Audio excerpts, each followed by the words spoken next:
I'd like to call to order the Jacksonville Planning Advisory Board meeting for March the 8th. We will stand and be led by the Pledge of Allegiance by Mr. Homer Spring, followed by the invocation with Mr. Robert Sandy. I pledge allegiance to the flag of the United States of America and to the republic for which it stands, one nation, under God, indivisible, with liberty and justice for all. Our gracious Heavenly Father, we thank you for this day. We're so grateful for this opportunity to come together as a board and be part of such a great city that we live in. We ask that your blessings, in your name, amen. Amen. All right. All right, well, good evening, everybody. Thank you for being here. And those of us who are watching on the television station, we welcome your presence also. So we did not have a meeting last month. There was really nothing for us to be brought forward. So here we are tonight. So I'm glad to see all the board members here. And thank you for showing up and attending. It's much appreciated because I know our planning department does a lot of work, to bring this to us, and then really helps us get it to before council in a timely manner.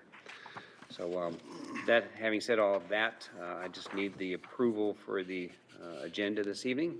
Mr. Chairman, I move you approve the agenda as presented. Okay, we have a motion by Mr. Homers and second by Mr. Keys. And so those in favor, raise your right hand, please. Okay, great. Thank you so much. The review and approve of the minutes from the January 11th meeting. Like I said, we did not have a meeting in February, so please look over those. Any additions, corrections, bring it to our attention.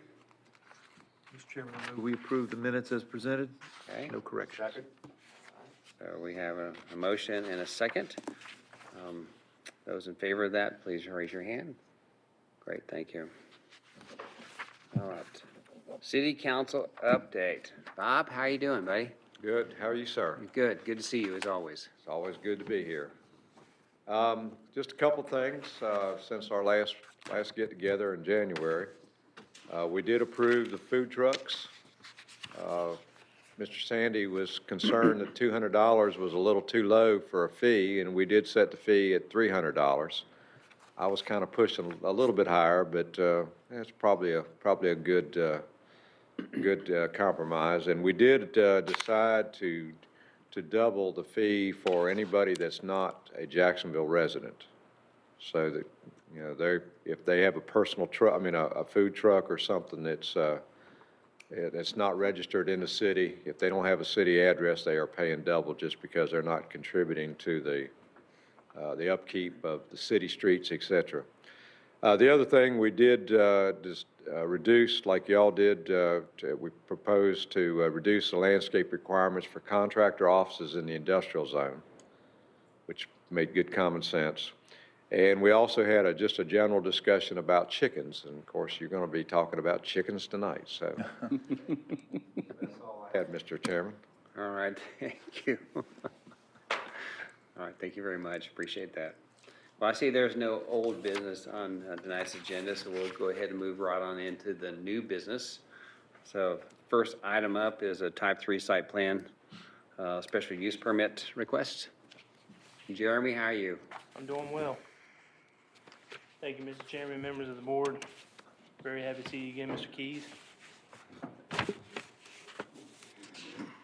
Number one is a type 3 site plan with an approved special use permit for First Free Will Baptist located at 919 Gum Branch Road. You'll notice the vicinity map before you on the screen. Aerial photography of the site.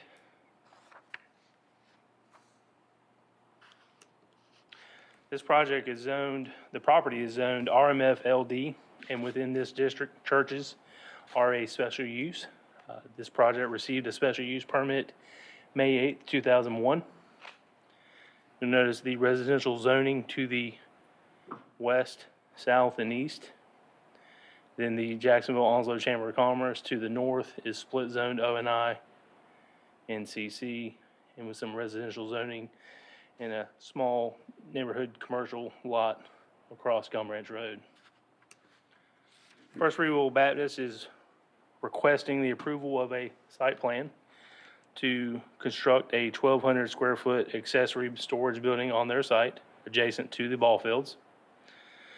With this, if allowed to go forward, to the existing 37,934 square foot church and school facility. It is on a 14.27 acre site. And if the board makes a recommendation tonight, we'll be taking it to the city council next Tuesday night. With that being said, the city staff is recommending to the board recommend approval. There is no findings of facts, as this is purely administrative in nature. I'll be happy to answer any questions. Mr. John Pierce is in attendance as representing the applicant. I like where that is. Those are people Sure. who are watching us would probably like to know where that is. Yep, right there. Thank you. There it is. You'll notice it is very small in comparison to what they already have on site. Right. It's kind of caught in the formality. We want to continue having churches, religious institutions as a special use in the residential districts, especially a large campus like this. So they have to go through this process.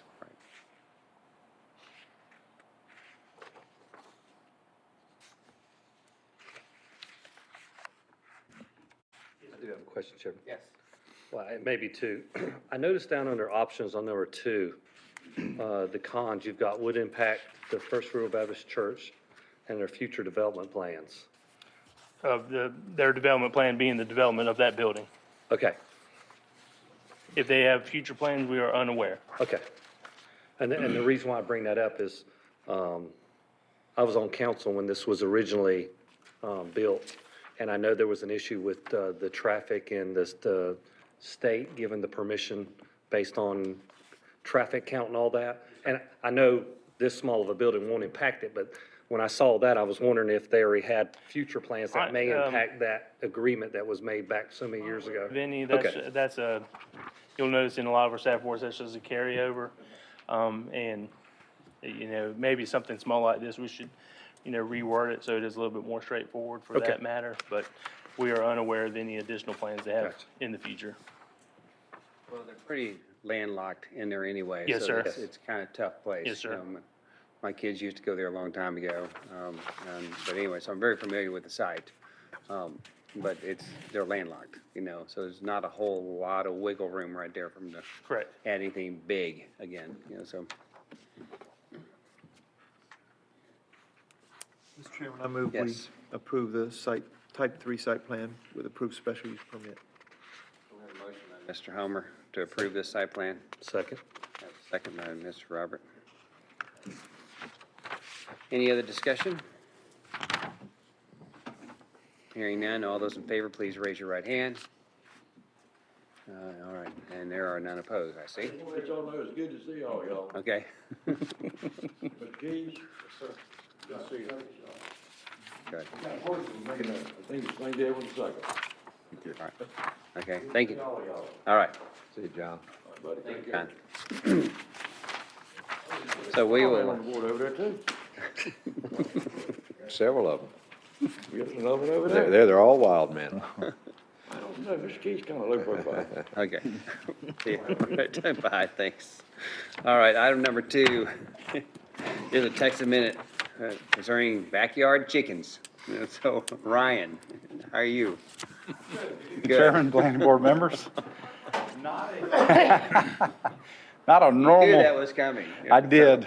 I've done it a few times myself and I hadn't done the chicken dance yet. If anybody wants to, give some entertainment, you can feel free.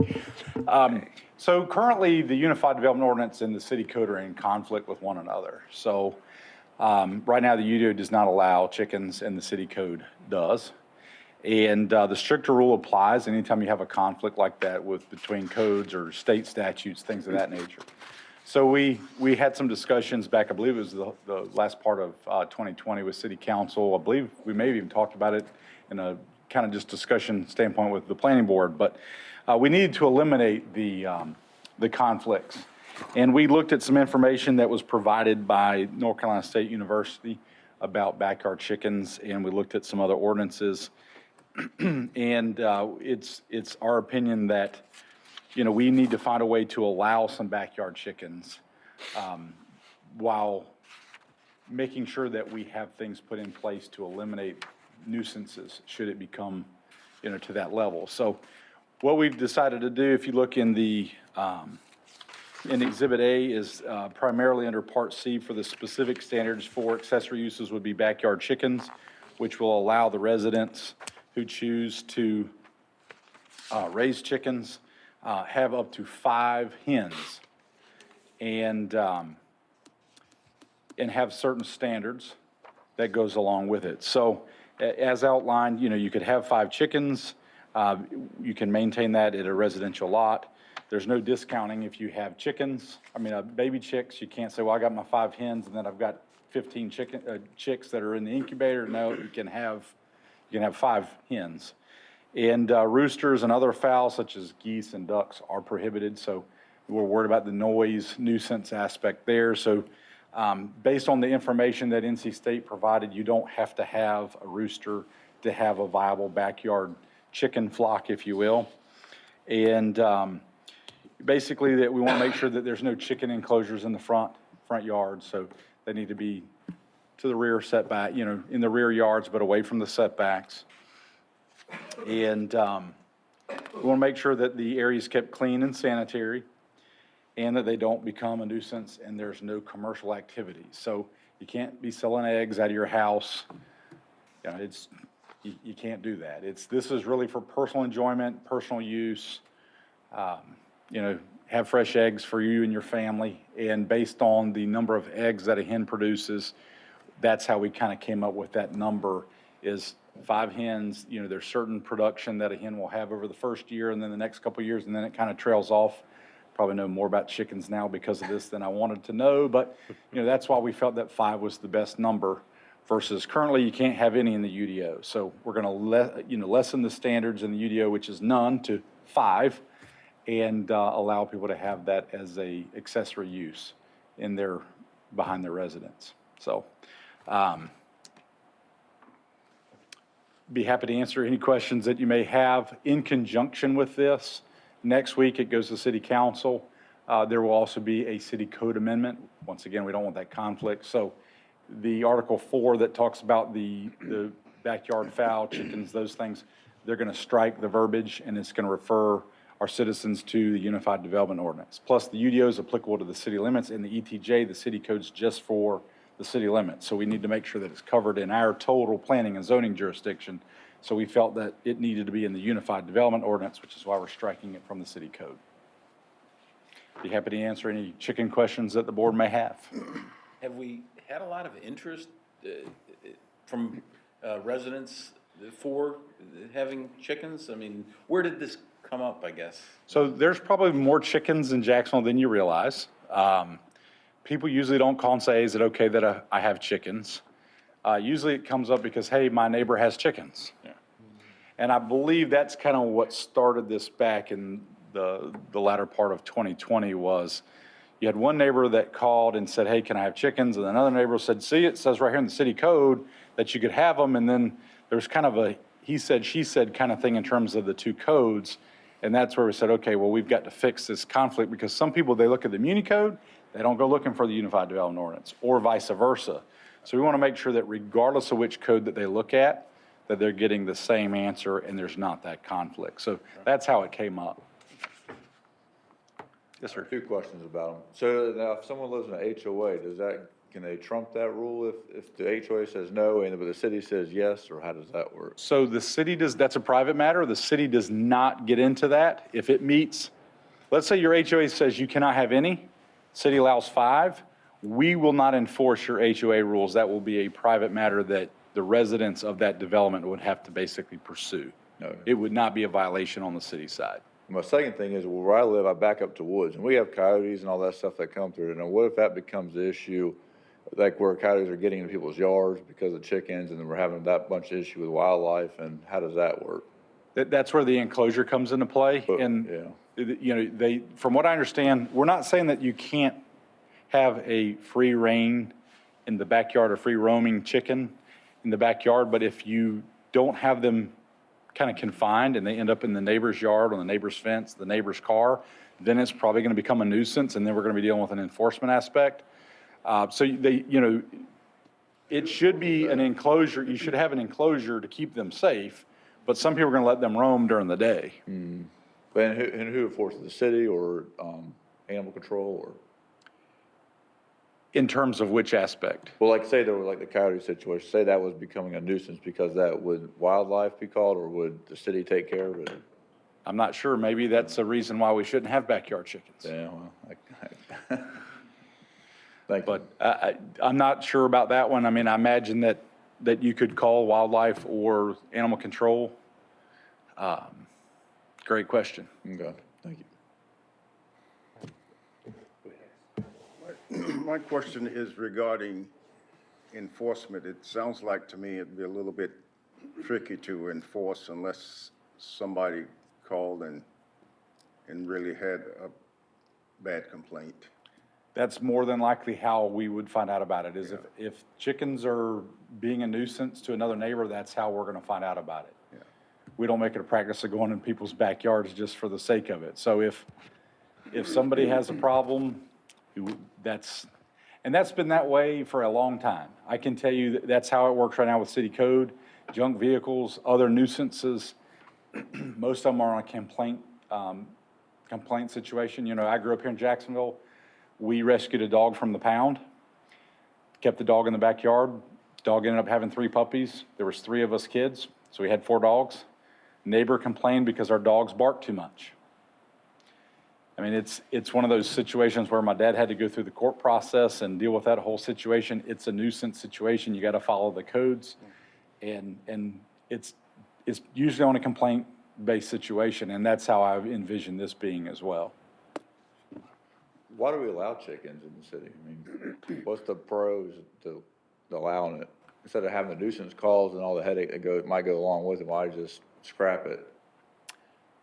That's one option, would be to recommend that we don't have chickens. With our research that we found that there's a lot of places, I mean, for example, a lot of the same verbiage came from Wilmington's code. And I mean, there's a lot of municipalities that have, that allow backyard chickens in small numbers, such as this. I don't know if Wilmington in most places has a kind of a coyote concern like you're voicing. I think we got a little bit more wooded areas in places that we may have a bigger problem than that. But, we didn't see where there was a lot of municipalities that prohibited them. I don't want to say a fad but I mean, there's a lot of people that they want fresh eggs, and they get them every day from their backyard flock. Gotcha. Ryan, you mentioned that there was a conflict with city code and UDO. What was the allowance under city code?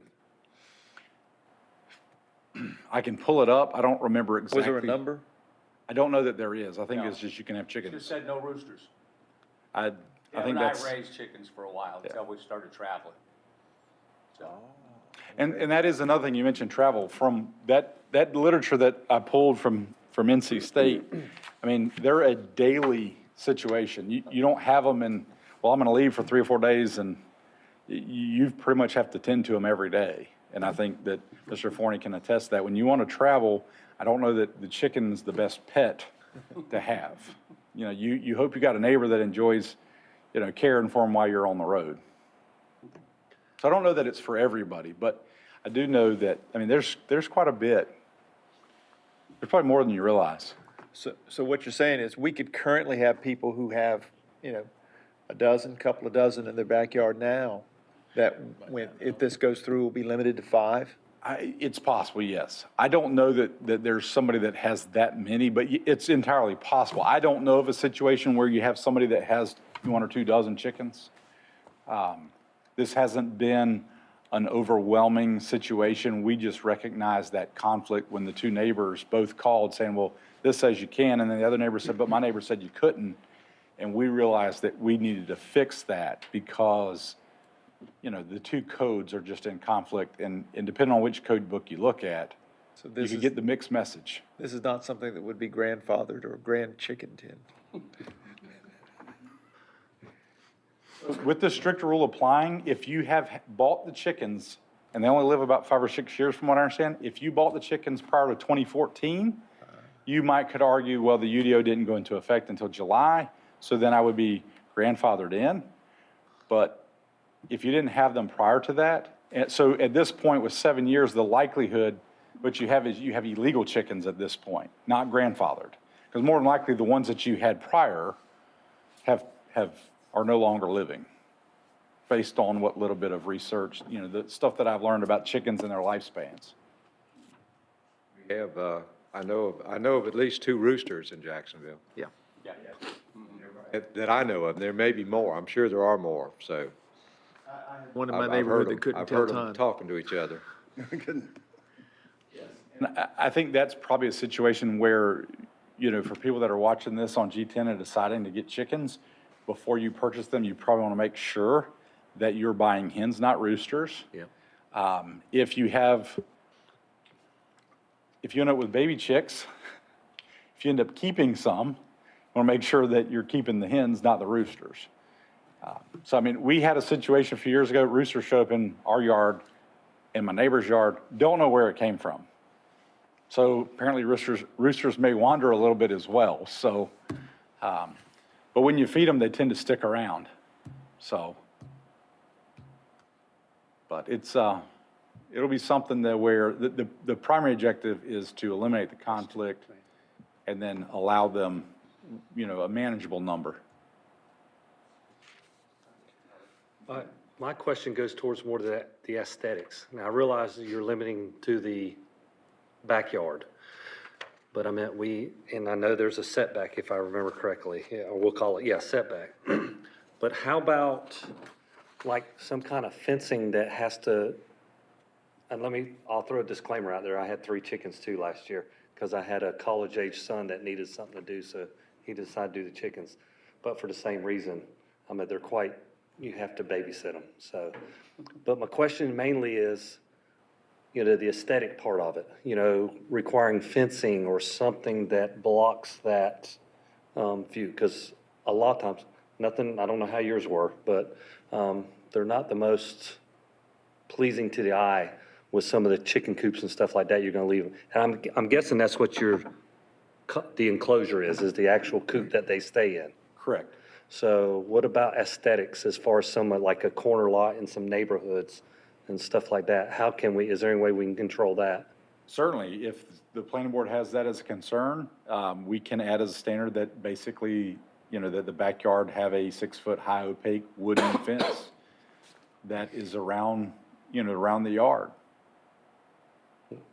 Matt, I hate to put you on the spot, but from like a real estate type, if I may, can I? Go ahead, yeah. How would that affect like neighborhoods and? Unless it became a nuisance, I don't foresee it affecting home value Okay. in that case. So I think that would go back to where it's already considered a nuisance as it's written. But certainly having a fence to hide it would avoid any possible visible nuisance, if you will. So we did look at that, and the first thought process that we had was to kind of keep them contained in case somebody wanted them to roam. Based on my research, they can climb it, they can get on top of a 6-foot fence. Yeah. So that wouldn't necessarily eliminate the aesthetic issue, but it wasn't going to keep them contained. So, I mean, it may keep them contained some of the time, and you would fix the aesthetic concern, but it wouldn't be that double scenario that we were thinking was to keep them contained. Right. But if that's something the board would like to add to as another standard, H, we can require a 6-foot opaque wooden fence if that's the Just a thought. recommendation of the board. Just a thought. Once you clip their wings, then a 4-foot fence will actually keep them in. So, There you go. I'm just saying that when we originally looked at it, can a chicken get over a 6-foot high fence? Because I was looking in terms of, from a nuisance standpoint, I don't want a Combination. cat or a chicken on my vehicle or my boat. Right. That would be a nuisance to me personally. And so I looked at, can a chicken jump a 6-foot fence? And the comment was yes, although, If they have their wings, they can Right. fly and glide just like a pheasant. so, and I mean, is it easy to clip a chicken's wing, or do you have to have somebody do that? I've had chickens my whole life. Right. Growing up on a farm. But it's very easy. Heavy-duty scissors, hold the wing out, just follow along the skin line, and just make sure you don't hit the skin. Right. So I just don't know that every citizen's going to do that. Right. I mean, if you know what you're doing, but if did your son cut his chickens' wings? Absolutely not. So, I mean, some people that know that they take the time to do that, they're not going to get over the fence. If you just have somebody that, hey, we got ducks for Easter one time, don't do that. I mean, so what we started looking at it was from a keeping them contained, and if you don't clip the wings, then that won't keep them in. But from an aesthetic standpoint, if that's something that the board wants to add, may not be a bad idea.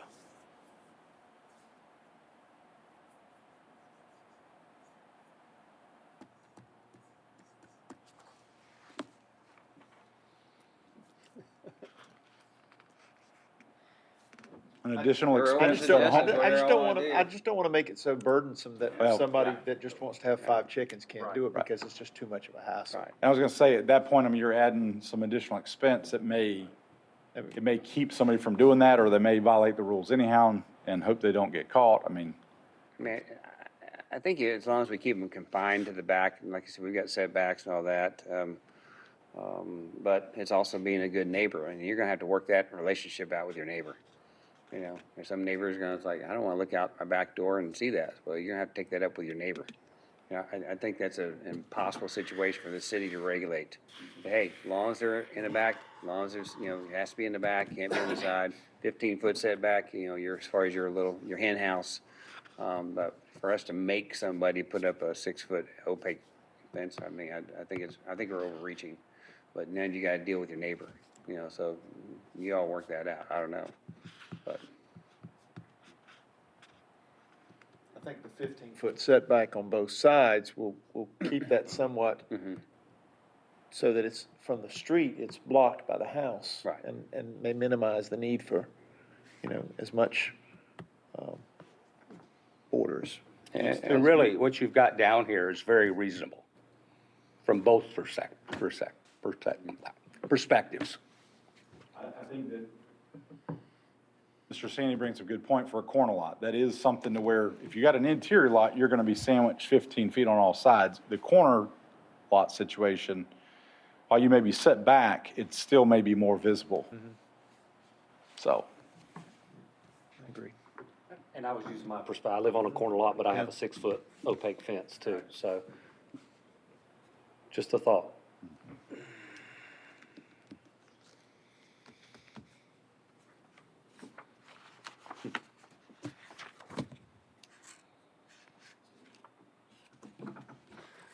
Knowledge of chickens, but the hen addresses the noise issue of it, so the hens don't make as much noise. from what I understand, I mean, they make some noises, but it's not it's like a like a rooster. You won't hear it if you're inside your house. Now, if that enclosure was right outside your bedroom window, which is the reason why we pulled the 15 feet, If you have, it's very, very if you nominal. have 2 or 3, they'll chase each other, and make a little noise.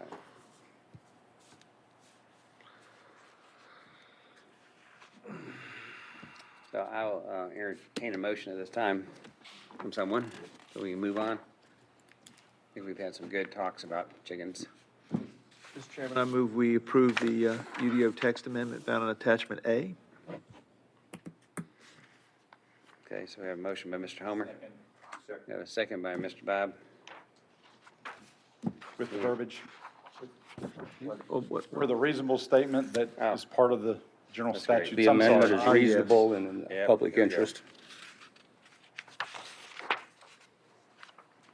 That, I'm good with that. You with that, Bob? Okay. Any further discussion?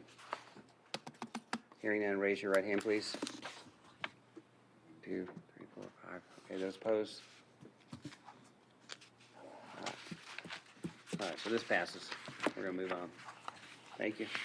Thank you, Brian. Thank you. All right, the third and final item tonight 3, UDO. Okay, go ahead. is another Unified Development Text Amendment. And this is another staff-initiated request, and this came up from time to time. We'll have discussions about, unlisted uses, and the ordinance gives us allowances to determine, well, does it fit in a current land use? And if it's something that will happen from time to time, we actually have the ability to not even bring forth a change, and we just can say, hey, it goes in the waste-related category, here's where it's allowed. We're probably not going to see another one of these requests again, so this is how we're going to stick it. I'd rather have it codified so that way it's clear, and which is kind of what this situation here is. We used to have 2 convenience center sites that are run by Onslow County. When we did an ETJ reduction a few years ago, one there on Ramsey Road across from Carolina Forest is no longer in our jurisdiction, but we still have one over on Carver, off of Piney Green Road, closest to 24. And we do not have any specific verbiage as it relates to a public convenience and transfer station site. So we looked at, they're looking to do some work at that location, modernize it. And we looked at, which is what we normally do, we look at the city of Fayetteville, Rock Hill, South Carolina, and Currituck County, their Unified Development Ordinance, because it was drafted by Clary and Associates, just like our ordinance was drafted. So their format is just like ours, so it's really easy to find. Fayetteville doesn't have anything, but Currituck County did. So a lot of this verbiage we pulled from Currituck County, North Carolina, for the verbiage. And basically, we identified our ETJ type zoning district, because that's usually where you're going to find these locations, and proposed to add specific language as it relates to a use within the waste-related category, create a definition, allow that as a permitted use within the RSF 20 and 40 zoning districts. These would be Onslow County sites. Basically, make sure that they have some fencing to make sure that unregulated dumping doesn't occur. We want to have a setback at least 50 feet from the parcel lines. And within that 50 foot, they have to have the 30-foot type A buffer. So it's actually a little bit greater than our normal 30-foot buffer in terms of space. The idea behind that is noise, things like that, to where if you have residences around that, there's some additional buffering. Limit the hours of operation so that it's not happening throughout the night, once again, because it's adjacent to, it could be adjacent to other residentially zoned property. Make sure that they have the stacking and vehicular movement areas so that they're not creating a stacking situation on a highway. And, just create standards, codify it, versus just saying, hey, it's unlisted, we're going to let you go because we're probably not going to have another one of these. And we may have something that comes up in the future to where they need to have one. And it's more than likely going to be kind of close to where it services more of the county residents that don't have trash service necessarily out away from the city, but our city residents who are also county residents can utilize the transfer station as well. So we just wanted to make sure that we had this information put in the code. It's clear, understandable, and we are recommending that you all recommend approval of this, and we're going to take this to City Council next week as well, so that we can add this to the Unified Development Ordinance. Be happy to answer any questions the board may have. Are we looking at adding any of these sites currently, or is the only one still on Carver? To my knowledge, Onslow County is not planning to add any of this time, but I mean, obviously, if they need one in another part of town, they certainly could do that. I think they've got 5 or 6 convenience sites right now. I know the Ramsey Road and the Carver Drive. I know that there's 2 or 3 or 4 other ones, but I don't know exactly where they are. So. There's no issues with the current ones? Well, the one at Carver, they technically, without it being listed, it could be deemed non-conforming. Or we could say, well, it's an unlisted use. We're going to say that it's allowed and not even do this. I'd rather have it in the code because that way it's crystal clear. It's not anything to where, it's the dispute about, oh, well, so staff let the county do that but wouldn't let me. I'd rather get it in the code. I mean, the code says technically, if it's not gonna happen that often, if it's just like a rare land use, we don't have to go through this process. Just because the UDO says that, I would rather have it in the code so that it's clear for everybody to see, yes, you can, no, you can't.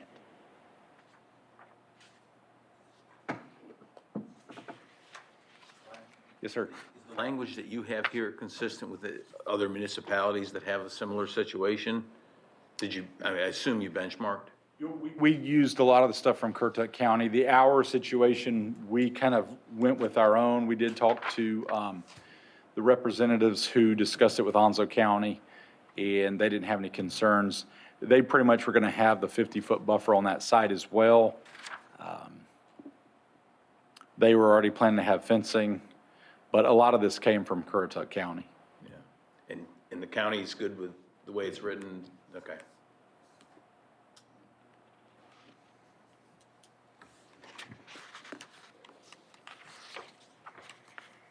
But this is not a request from the county. We, like I said, we could have allowed it with that unlisted provision in Article 9, but we wanted to codify it.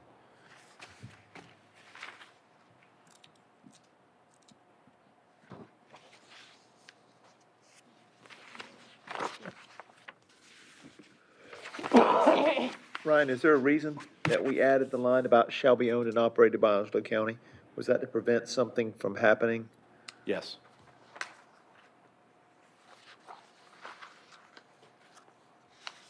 I think Currituck's written the same way, but, versus, you know, somebody else. I mean, we could certainly open that up, but, I mean, we just kind of mirrored, kind of based on what we had seen and how we felt like it needed to be run, that this is kind of more of a municipal.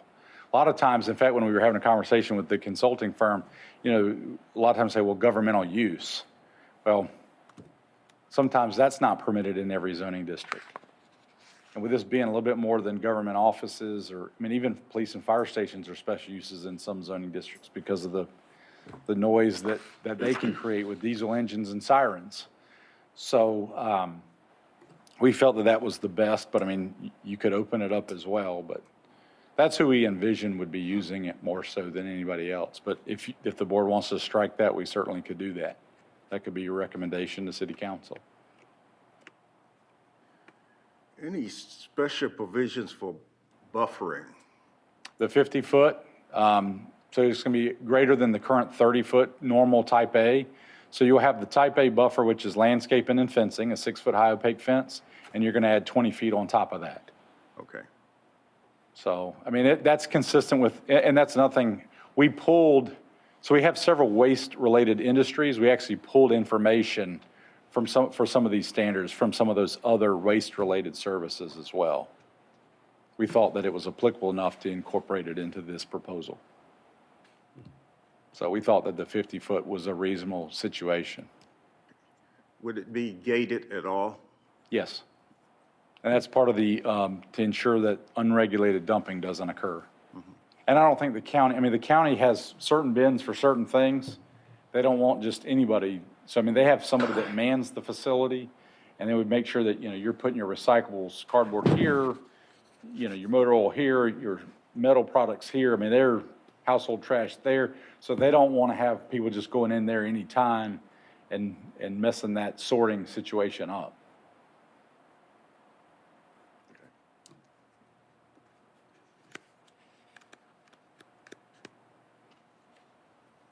Thank you, Ryan. Thank you. Any other further questions for Ryan? Someone would like to present a motion? I would propose, we, the planning board, recommend that council approve the UDO text amendment found in attachment A because the amendment is reasonable and in the public interest. We have a motion by Mr. Steve. Second? Second. All right, second by Mr. Al. Any further discussion on this? Hearing none, all those in favor, raise your right hand, please. All right, good, we're moving forward. Thanks, Ryan. Thank you. Appreciate it. All right, so there is no other new business to contend with. We'll move on into the reports for tonight. Only thing I have is, our next scheduled meeting date is Monday, April 12th, I believe. We'll send out notices again. Should we need to have a meeting or if we have to cancel because of lack of business. So that's all that I have. Glad to see everybody tonight. I think, other than Mr. Bradshaw, I think we've got everybody. Great to see Mr. Kays join us again tonight. Glad to have you back.